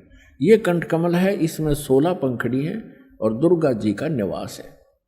तो यहाँ कहना चाहते हैं गरीबदास जी कि वही मोहम्मद, वही महादेव, वही आदम, वही ब्रह्मा, और दास गरीब दूसरा को नहीं, कोई नहीं। देख अपने घर में, यदि आप अपने चैनलों को ऑन कर लोगे और देख के देखो, आप विश्व शिवलोक के अंदर प्रवेश करोगे, आपको वहाँ बैठे दिखाई देंगे ये मोहम्मद और सारे ये पीर पैगंबर। वहाँ एक अलग से पितरलोक है, प्रत्येक इस भगवानों की नगरी है, अलग अलग इनके स्थान हैं, इनके लोक हैं, और प्रत्येक में अलग अलग स्वर्ग हैं। स्वर्ग माने रेस्टोरेंट, और अलग अलग उनके पितर स्थान है, गण अलग रहते हैं। ये भूत प्रेत अलग रहते हैं, भूत प्रेत पितरों आदि का वो इकट्ठा ही अक्षेत्र है। तो ये सारे वहाँ बैठे दिखेंगे तुमने, तब पता चलेगा आप अलग नहीं हो, एक हो। तो यह कहते हैं वही मोहम्मद, वही महादेव, वही आदम, वही ब्रह्मा, दास गरीब दूसरा कोई नहीं। देखा अपने घर में। तो नीमा प्रार्थना कर रही है कि भगवान या तो पुत्र देना नहीं था, और दे दिया तो मालिक लेना नहीं था, आप इसको लेने जा रहे हो, आपकी दासी साथ मरेगी इस बालक का। जय, ये मर गया। तो परमात्मा ने सोचा कि मैं तो मरूं नहीं, पर ये जरूर मरेगी, इतनी टेंशन ले ली इसने। तब परमात्मा ने भगवान शिव को प्रेरित किया ना, तो वो तो 25 दिन की रोए थी। तो कहते करे करावे साइया मन में लहर उठा, दादू सिरधर जीव के वो आप बगल हो जा। वहाँ वो शिव की पुजारन थी, शिव जी भेज दिया, और शिव जी एक साधु रूप बना कर आए फकीर का, और पूछा माई क्यों रो रही हो, क्या बात है, आपने तो बहुत बुरा हाल कर रखा है, क्या बात बेटा बताओ। तो उसने बताया कि महाराज जी मैं महा दुखी हूँ, मेरे दुख ने ना सुने, आपके सतर का नहीं है, आप भी दुखी हो जाओगे मुझे दुखिया के दुख न सुनकर। भगवान शिव ने कहा कि भगवान शिव ने कहा कि माई बेटा, कहते हैं अपना दुख किसी दूसरे को सुना दे तो कुछ हल्का हो जाता है। ठीक है, मैं नहीं कर सकूंगा, कुछ विधि बताऊंगा, हो सके दाव लग जाए तो कर लेना। तो माई ने सोचा ले बता दे महात्मा को, महात्मा में तो शक्ति भी होती है। लेकिन इससे पहले वह सब महात्माओं के पास जा चुकी थी, कोई राहत उनको मिला नहीं था। झाड़ फूक भी करवा लिए थे, सारी टोक टाक भी झाड़ ली थी, पर उस मालिक का टोक लग गया करे। कोई जंतर मंत्र हो सकता था, पर हम ऐसे बच्चे हैं ज्ञान में। तब उस नीमा ने सारी कहानी बताई कि मैं निसंतान थी महाराज। एक दिन मैंने हृदय से अपने भगवान शिव को याद किया था और कमल के फूल पर एक सरोवर के अंदर मुझे ये अनमोल रत्न उन्होंने मुझे दिया था। और अब ये 25 दिन का हो गया, इस ना भोजन खाता है ना दूध पीता है।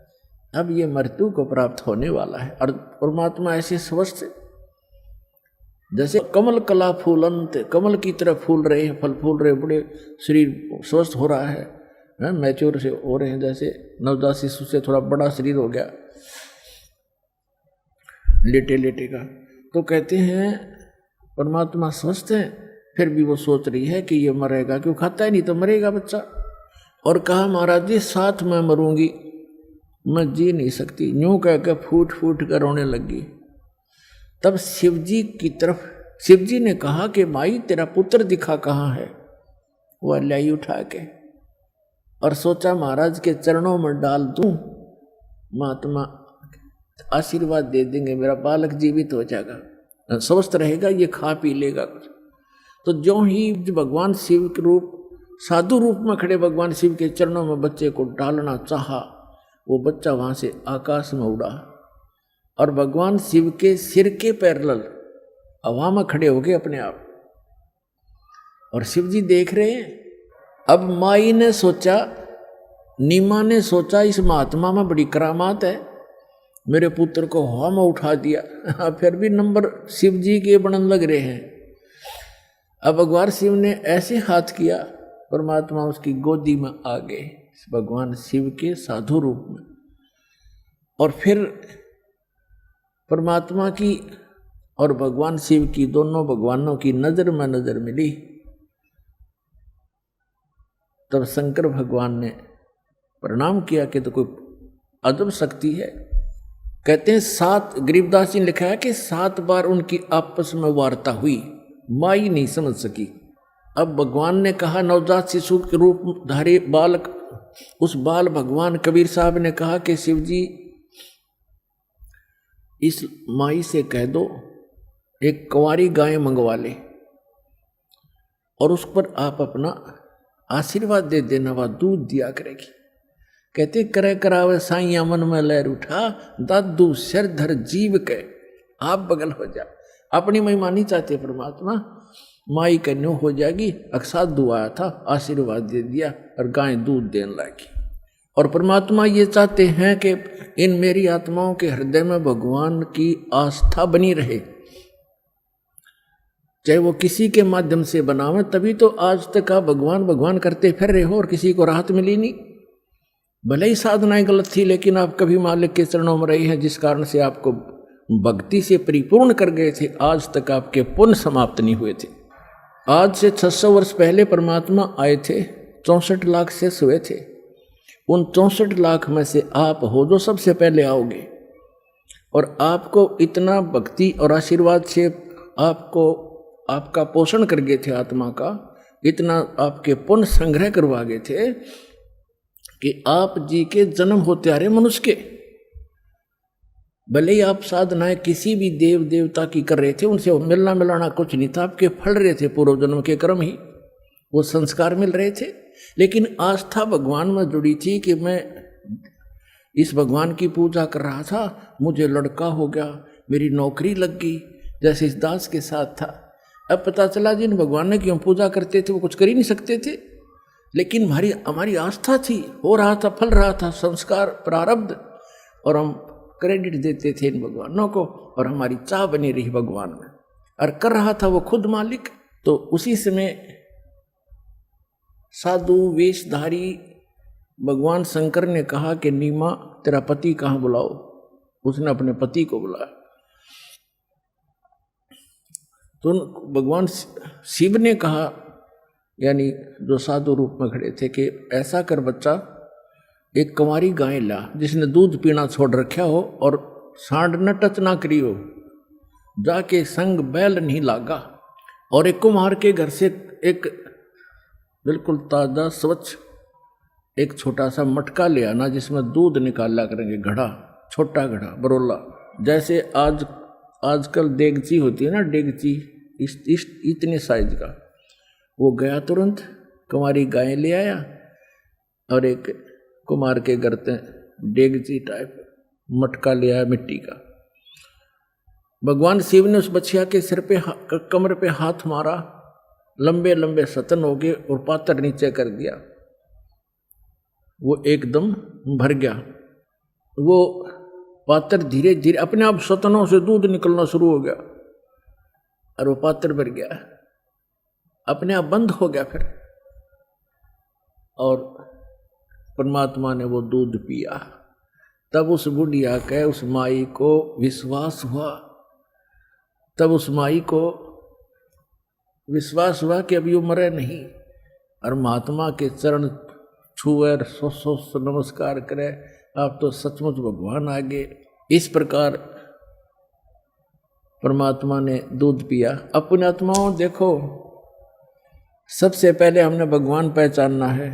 अब हम सबसे पहले परमात्मा की पहचान करेंगे, तब हमारे हृदय में आस्था बनेगी। हु इज गॉड, परमात्मा कौन है। जिन सदग्रंथों को हम सत्य मानते, यानी वेदों को विश्व का प्रत्येक व्यक्ति ये मानता है कि सत्य है, और विशेषकर हिंदुओं के तो हृदय में समाये हुए हैं चारों वेद। और पुण्यात्मा वेद क्या है, ये कोई किसी डूम बाट के गीत नहीं, गॉड गिवन स्पिरिचुअल नॉलेज है और भगवान की महिमा है इनके अंदर। अब वेदों के अंदर जो ज्ञान है, भगवान की महिमा है, वो क्या करता है, कैसी लीला करता है, और वो किसी ने कर रखी हो पृथ्वी पर, तो who is God, he is God, वो है परमात्मा जिसने वेदों में लिखी हुई लीला कर रखी हो, वो प्रमाणित करते हैं। पहले गरीबदास जी की वाणी से सुनाते हैं, उसके बाद आपको वेदों और परमात्मा की महिमा से प्रमाणित करते हैं। भक्ति मुक्ति ले उतरे वो मेटन तीनों तापे, तीनों तापों का नाश करने की एक ऐसी जड़ी लेकर अवतरित हुए, ऐसा मंत्र लेकर अवतरित हुए कि तीनों तापों का भी नाश उससे हो जाएगा। जैसा कि आपको कथा सुनाई थी, महाभारत के अंदर पांडवों ने बंधुघात किया था, उसके लिए अश्वमेध यज्ञ किया था। भगवान कृष्ण ने बताया था कि तुमने जो बंधुघात किए हैं उस तीन ताप के अंतर्गत ये प्रेत आत्माएं तुम्हें सता रही हैं, उन मृतों की, उन मृतकों की आत्मा सता रही है तीन ताप के अंतर्गत।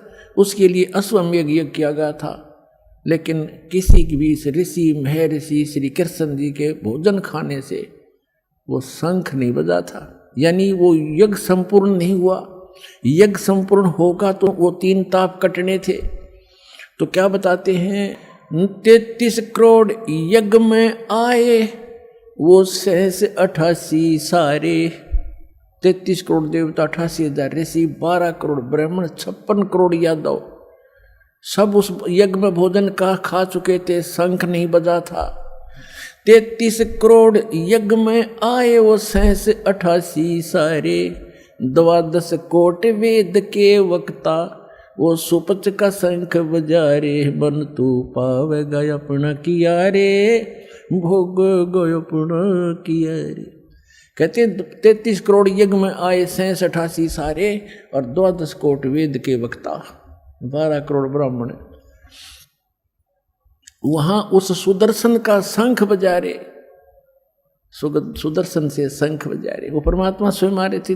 तो यहां बता रहे हैं कि वो परमात्मा ही ऐसे मंत्र देता है जिससे आपके तीनों ताप भी कटेंगे। तुम कौन राम का जपते जापम, तात कटे न ये तीनों तापम।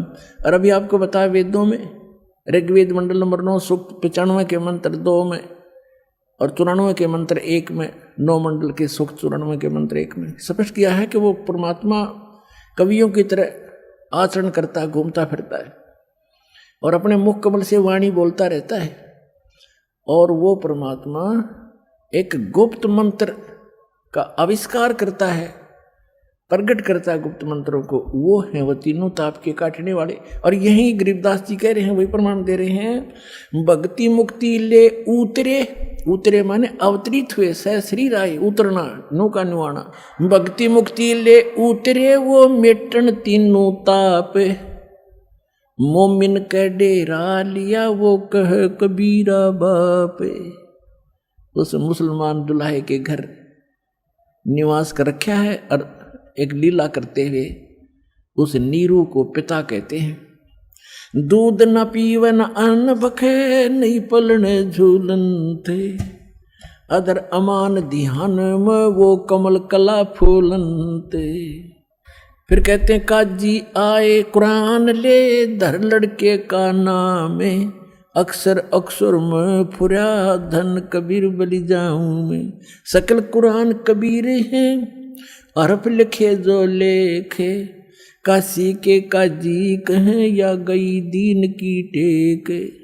फिर वो काजी मुल्ला आगे भी नाम धरेंगे लड़के का।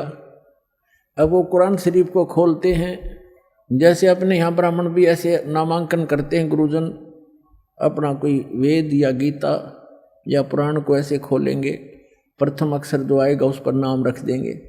ऐसे उन्होंने कुरान शरीफ को खोला, उसमें लड़के का नाम खोजने लगे। उस पर सबसे पहले सूरत फुरकानी वाला कबीरा मिल गया, कबीर। तो उन्होंने सोचा कबीर का अर्थ बड़ा करते हैं ये लोग कि दुल्हे का लड़के को का बड़ा नाम रखना ठीक नहीं, अच्छा नहीं लगता। तो उन्होंने फिर गुस्ताखी करी, दोबारा कुरान शरीफ बंद की, फिर खोला मंत्र बोलकर। तो दूसरी बार पूरे के पूरे उस पृष्ठ पे, दोनों पृष्ठों पे कबीर कबीर कबीर लिखा और कोई लेख नहीं रहा। फिर और पलट कर देखा, सारी कुरान को, वो जो पुस्तक वो ले रहे थे वह सारी के अक्षर कबीर कबीर हो गया पूरी में। अगले रख लो के रखोगे। और परमात्मा बोले एक आजियो मेरा नाम कबीर ही रहेगा।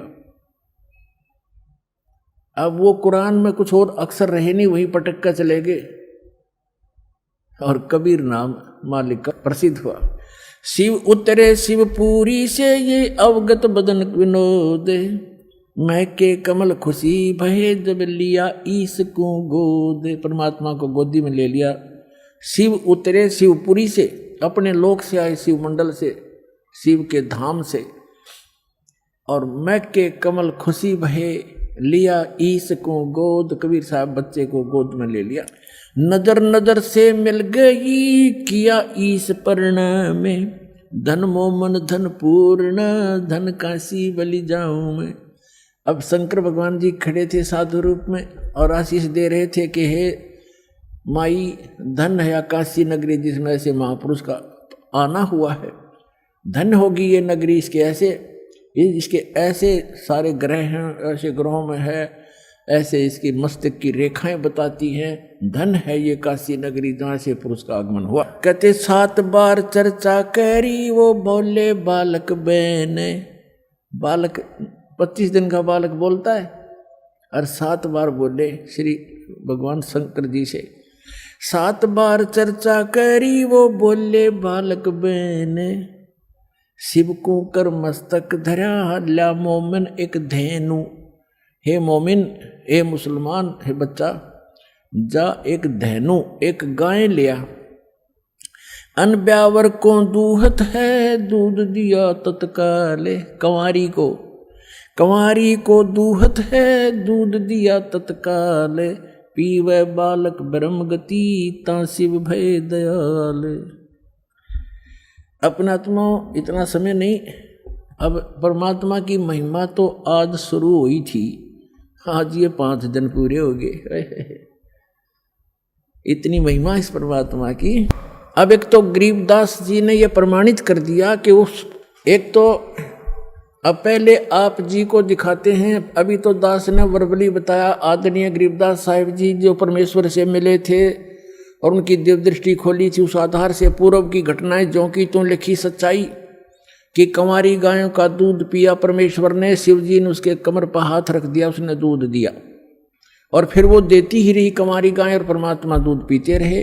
फिर दूसरी गाय लाए उसने, जब वो छोटी, फिर दूसरी लाए उसने भी ऐसे ही, तो ऐसे चलता रहा, कंवारी गायों का दूध परमात्मा पीते हैं। तो ये तो आपने गरीबदास जी की वाणी से सुना। अब वेदों को मैं भगवान की महिमा है, अब आपको वेदों से प्रमाणित करता हूं। ऋग्वेद मंडल नंबर 9, ये कहाँ से प्रकाशित है, किसने छापा है? ये है प्रकाशक हैं सर्वदेशी कार्य प्रतिनिधि सभा, मेहर सिद्धांत भवन, रामलीला मैदान, नई दिल्ली से। और ये देखिएगा, ये इसका अनुवाद करता है, यहाँ से ये मुद्रित है। अब आपको दिखाते हैं ऋग्वेद मंडल नंबर 9 सूक्त 1 का ये मंत्र नंबर 9, ये 9 नंबर है। इसमें क्या लिखा है कि अभी अधन्या उत्सृणंती धेनव शिशुम, ये शिशु शब्द है इसके अंदर, सोम इंद्राय पातवे, इसका अनुवाद किया है इन्होंने आर्य समाज के आर्य समाजियों ने ही, लेकिन ये थोड़ा सा गलत करके दास उसको ठीक करेगा। उस सोम, सोम माने परमात्मा, उस सोम स्वभाव वाले पुरुष नहीं परमात्मा। देखो सोम माने ये स्वयं ही, यहाँ पर ये खुद ही लिख रहे हैं प्रथम मंत्र में, प्रथम 9 मंडल नंबर 9, 9वां मंडल सूक्त नंबर 1 का मंत्र नंबर 1 में ये सोम माने सोम स्वभाव वाला परमात्मन, हे सोम स्वभाव परमात्मन, ओ सोम माने परमात्मन। तो इसमें ये सोम शब्द है यहाँ पर। अब ऋग्वेद मंडल नंबर 9 सूक्त 1 मंत्र 9 को पढ़ रहे हैं हम, 9 को। इसमें लिखा कि इस उस इमम माने उस, सोम माने परमात्मा को, शिशुम जो बालक रूप में प्रकट होता है, शिशु रूप में, ये कुमार अवस्था में ही। अभी अधन्या, अधन्या माने अहिंसनीय, अहिंसनीय लिख दी अपने आत्माओं। देनो माने गौवे, अभी माने पूर्ण रूप से, सब प्रकार से पूर्ण रूप से, अधन्या अहिंसनीय कर दिया इन्होंने, ये अनुवाद गलत कर रखा है। इसका अर्थ बनता है जैसे हमारे यहाँ क्षेत्र में हरियाणा के अंदर जो गायें नए दूध नहीं होती गऊ, उसको कहते हैं ये बिना धनाई है, बिना धनाई। अधन्या जो गर्भ ना धारण किया हो, और अभिअधन्या यानी पूर्ण रूप से जो बिना धनाई, कंवारी। अभिअधन्या का माने है कंवारी, जिसको बैल ने कभी टच ना किया हो, यहां स्पष्ट इसका अर्थ है बनता। अब देखें ऋग्वेद मंडल नंबर 9 सूक्त नंबर 1 का यो मंत्र नंबर 9 पढ़ रहे हम। उस, इसका अर्थ ये बनता है उस अमर पुरुष को, उस अमर पुरुष अर्थ जो शिशु रूप में प्रकट होता है, उस अमर पुरुष की परिवर्ष की लीला, ये कहते हैं। इनका अर्थ पढ़े पहला, उस सोम स्वभाव वाले पुरुष को यानी परमात्मा को जो शिशु रूप में प्रकट होता है। अभी ये तो गलत कर रहे हैं, कुमारावस्था में श्रद्धालु पुरुष को जो शिशु रूप में प्रकट होता है, अभी सभी प्रकार से। अधन्य माने कंवारी, धेनव माने गौवें, तृप्त करती हैं, तृप्त करती है माने उसकी उसका पालन पोषण करती है, परवरिश की लीला होती है। तो इसका अर्थ है उन कंवारी गायों के द्वारा उस शिशु रूपधारी परमात्मा, बालक रूपधारी अमर पुरुष की परवरिश की लीला होती है। कंवारी गायों द्वारा अभी अधन्या धेनव शृणंती तृप्त करती हैं, शिशु माने शिशु रूप में प्रकट परमात्मा को। अपनात्माओं, ये तो हमारे वेद बताते हैं कि वो अमर पुरुष जब शिशु रूप धारण करके यहाँ आते हैं, प्रकट करते हैं अपने दूसरी प्रकार की स्थिति में, उस समय वो बालक रूपधारी परमात्मा के परवरिश की लीला कंवारी गायों द्वारा होती है। अब ये कबीर सागर है, 600 वर्ष पहले धर्मदास साहिब ने लिखा था। परमेश्वर की लीलाओं को सुन सुनकर और देख देख कर आंखों देखा। तो इसमें और प्रमाणित करते हैं आपको, देखिए कबीर सागर। खेमराज श्री कृष्णदास प्रकाशन मुंबई से प्रकाशित है। ये है कबीर सागर और इसके कौन हैं? कबीर पंथी भारत पथिक स्वामी योगलानंद बिहारी द्वारा पुरस्कृत। कहाँ से छपा है? प्रकाशक एवं मुद्रक है खेमराज श्री कृष्णदास, अध्यक्ष श्री वेंकटेश्वर प्रेस, खेमराज श्री कृष्णदास मार्ग मुंबई से। ये अब यहाँ थोड़ा सा सुनाएंगे, अब समय का अभाव है। अब इसमें लिखा है ज्ञान सागर के अंदर कि सुन जुल्हा मन भयो आनंदा, जिमी चकोर पायो निशी चंदा। रात्रि में जैसे चकोर ने चांद दिख जाए, इतना खुश होया बच्चे को पाकर। और सुत ले चले हर्ष मन कीन्या, तासों पुन असबोल ही दीन्या। सुत काशी को ले चले लोग देखते आव, अन पानी बक्से नहीं जुल्हा शोक जनावे। वो कुछ खाओ पियो था नहीं, जुल्हा दुखी हो गया जुल्हा। तब जुल्हा मन कीन तिवाना, रामानंद सो कही उत्पाना। इन्होंने कुछ गलतियां कर दी, अनुवाद लिखण में बाद में फिर हेरफेरी कर दी। इसलिए कबीर साहब ने दया बख्शी अपनी प्यारी आत्मा गरीबदास साहिब गांव छुरानी जिला दद्दर वाले के द्वारा अपनी महिमा की वाणी पुनः प्रकट करवा रखी। और कबीर सागर में कहा है कि बर्म पंथ में गरीबदास का पंथ होगा, उसमें मेरी महिमा की वाणी फिर प्रकट होगी। इसलिए इसमें कोई गड़बड़ है तो उसे शुद्ध हो जाती है, सिद्ध हो जाती है। इसमें इन्होंने रामानंद जी से जोड़ दिया कि वो नीरू जो है रामानंद ऋषि के पास गया और उससे अपने बच्चे के दुख के बारे में बताया। यो दूध नहीं पीता। रामानंद जी ने फिर कहा कि कुंवारी गाय लाओ, तुम्हारा पुत्र कोई ज्ञानी है, विद्वान पुरुष है, ये आम व्यक्ति नहीं है। वो कुंवारी गाय लाए और फिर उसने उसके दूध से वो तृप्त हुआ। फिर वो तो ये कहने का भाव ये है, जैसा भी है उस हमने ये देखना है कि ये लीला कबीर साहब ने की, चाहे वो रामानंद ने कही या वास्तविकता जो गरीबदास जी ने बताई वो सत्य है। और इसमें भी ये प्रमाण है कि बचपन में उनकी परवरिश की लीला कुंवारी गायों से हुई।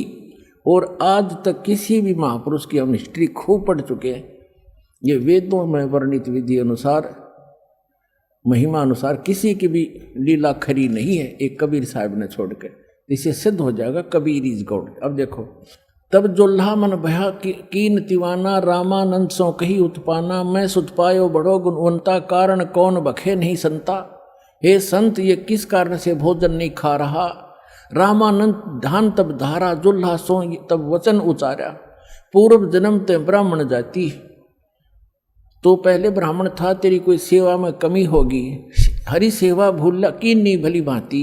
और कुछ तो सेवा हर की चूका, तो कुछ हर की परमात्मा की सेवा में भक्ति में चूक होगी। ताते भयो जुल्हा का रूपा, प्रीति प्रभु गह तोर लीनी। ताते उद्यान में सुत तो दीनी। इसे प्रसन्न हो गया तो इसलिए तुझे वहां जंगल में पुत्र दिया। अब नीरू कहता है, हे प्रभु जस की ना तस पायो। मैंने जिसा क्रियाओं तो बर लिया, पर आरत हो तो दर्शन आयो। मैं दुखी हो करके संकट में तेरे पास आया हूँ। सो कहिए उपाय गुसाई, बालक अक्षुदावत कुछ खाई। रामानंद अस युक्ति विचारा, सुत तुम सुत कोई ज्ञानी अवतारा। तेरा पुत्र कोई विद्वान पुरुष है, कोई अच्छी आत्मा है। बचिया जाही बैल नहीं लागा, वो बचिया ला जिसने बैल ने टच भी नहीं किया हो। सो ले ठाड़ करते ही आगा, उसके पास लाकर खड़ी कर दे। वह कुंवारी बचिया लिया। दूध चले ते ही थनते, दूध ही धरो छिपाई। अक्स उदावंत जब होवे ताक कह देव खवाई।